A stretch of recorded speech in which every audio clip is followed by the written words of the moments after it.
time in Britain for working class universities. They call them red brick unis.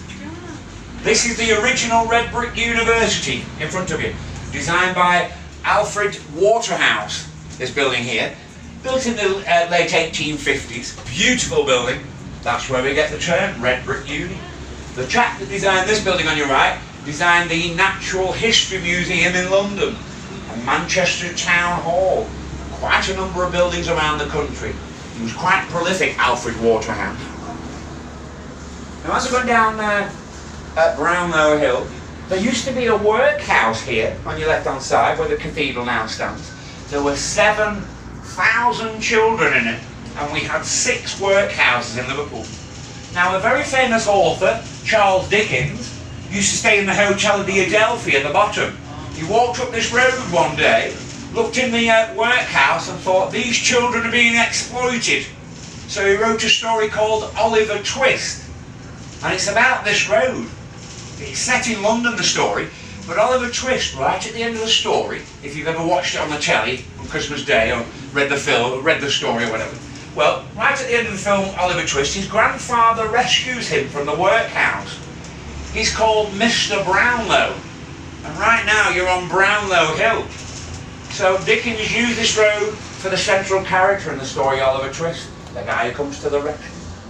There's another reference on your left to the workhouses. At Pleasant Street Board School, it was another workhouse.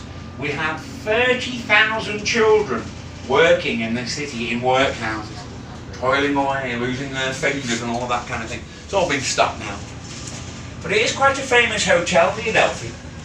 They used to call it England's front door, because if you spilled off the ocean liners in the cruise terminal coming across the Atlantic, this is the world's first transatlantic city, Liverpool. If you came the other way from America, you'd probably end up staying here, where Judy Garland stayed, and Frank Sinatra, and all these famous Americans all stayed here. And they stayed there because it was pretty much the only hotel in England, in Liverpool. So they called it the doorway to England. England's front door. There you go. Britannia.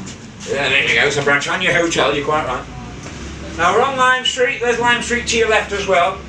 There's a very famous lady of the night who used to work on Lime Street. Anybody heard the name Maggie May? Okay, I'm going to play a little ditty for you. Let's have a little bit of music, shall we? Because there's plenty of names and dates on this tour. Okay, well if I can find the song for you. Let's see if I've got it here. Alright, and just cast as well. The first time a human being had ever used an engine. Ever. Yeah, it was called Robert Stephenson's rocket. And it made its maiden voyage from Liverpool to Manchester.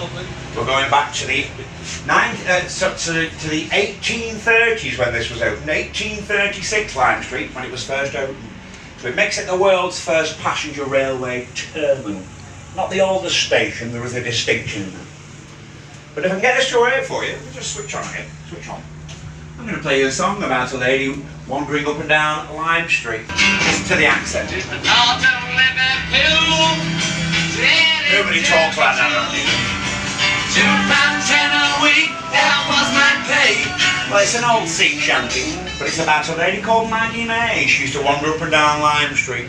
A lady of horizontal persuasion, shall we say. Shall we leave it there? I think we'll leave it there. Keep a bit crude, isn't it? Okay, now every city in Britain should have a London road.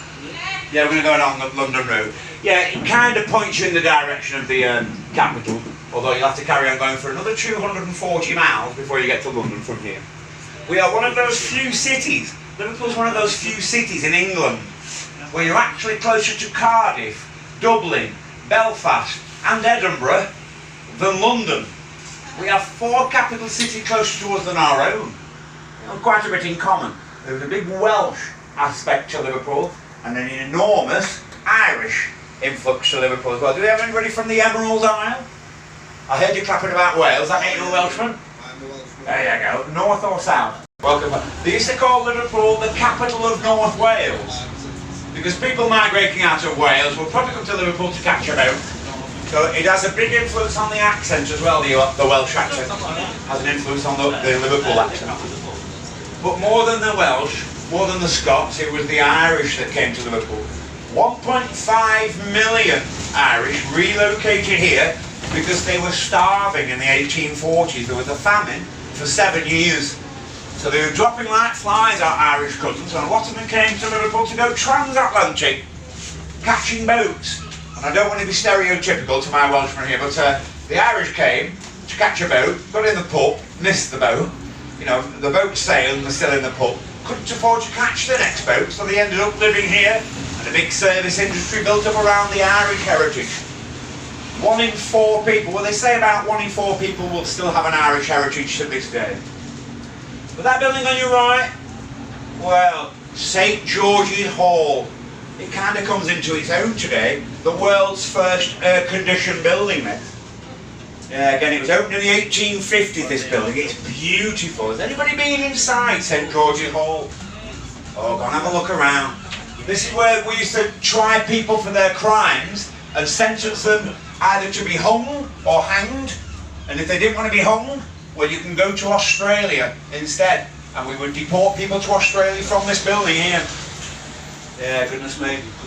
There was somewhere in the region of 150 people deported out of Liverpool for their crimes. Yeah, it's a beautiful building inside. If you're looking at the statues, well, that's the police in Wales, isn't it? The Headley. Spelled Headley. A little bit. The double D is the third. That's a V, like a... Oh, okay. I'm learning a little lesson in Welsh here today. It's great. Okay. The garden on your right, we're going to go around and show you the cathedrals, is an old plague pit and cholera pit. That garden on your right, people were dropping so rapidly, they just dug a big hole and shoveled you in. Yeah, so it's a bit of a graveyard just behind it. Now we're on Haymarket now, and we're going towards Whitechapel as well. You'll see the name, Whitechapel going into Haymarket. Okay, well a nice part of town again, your bus station on your left hand side. All of this has been redeveloped. Again, it took a heavy pounding from the bombs in this area. To your left, all the statues and monuments in Britain that need cleaning end up coming here. They give them a chemical peel and take all the carbon monoxide and soot off them. It was built to house the rolling stock that used to take people around the city on the tram service. That's where the trams would spend the night. Okay, but if you like your football, we have football everywhere in Liverpool. For the blue half of the city on your left, Dixie Dean's Hotel. For the red half on your right, the Shankly Hotel, their most beloved manager, Bill Shankly. Yeah, if the Reds do it, the Blues do it. If the Blues do it, the Reds do it. And we are absolutely crackers for football round here. I'm talking about the North West in general, where I'm from, Lancashire.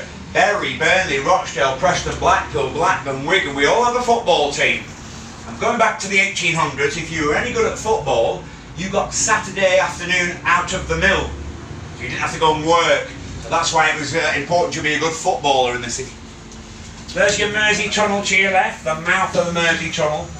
It was opened in 1834. It was the first traffic tunnel to take you deep underneath the river.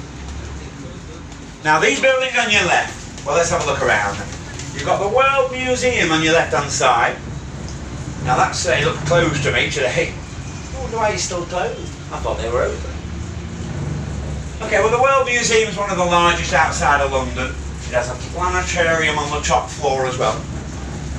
Can anybody still read your books? Are we all readers, guys? Library. We still read?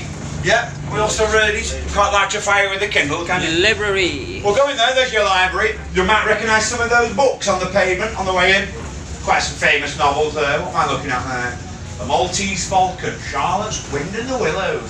Been a while since I read that one. And then if you like your artwork, got the Walker Art Gallery. Just on your left-hand side with the columns here, you'll see Britannia on the top as well. Britannia. Britannia up there. Yeah. Yeah, so have a look around. We've got a Rembrandt in there, a Dutch master. We have David Hockney and all people like that. Yeah, so have a wander around. It's a great thing about Liverpool's public buildings, they're all free.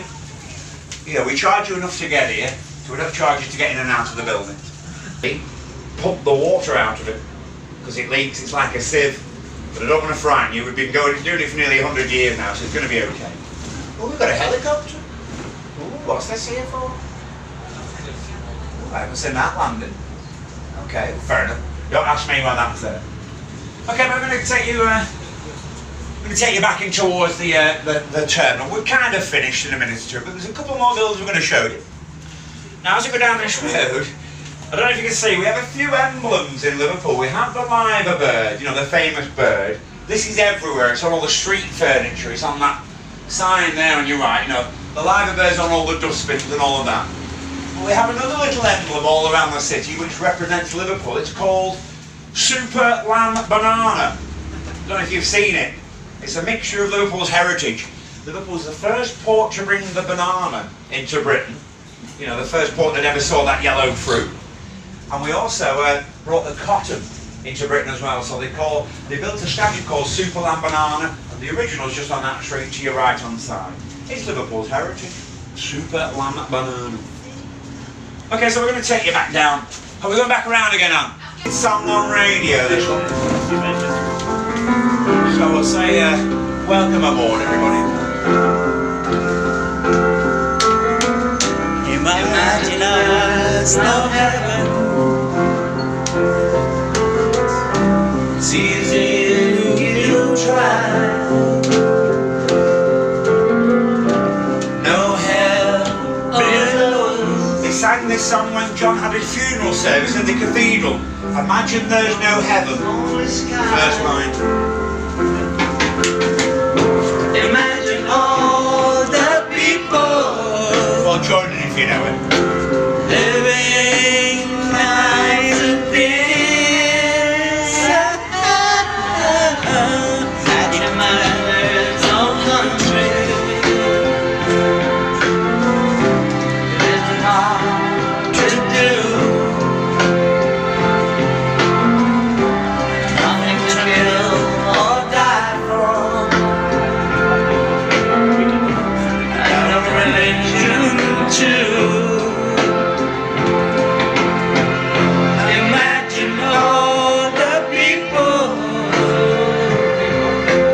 living right in peace.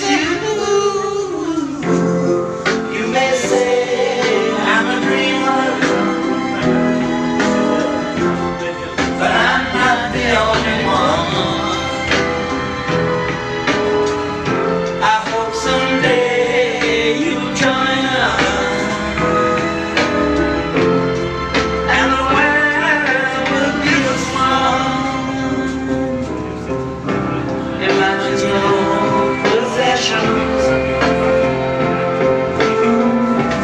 I wonder if you can.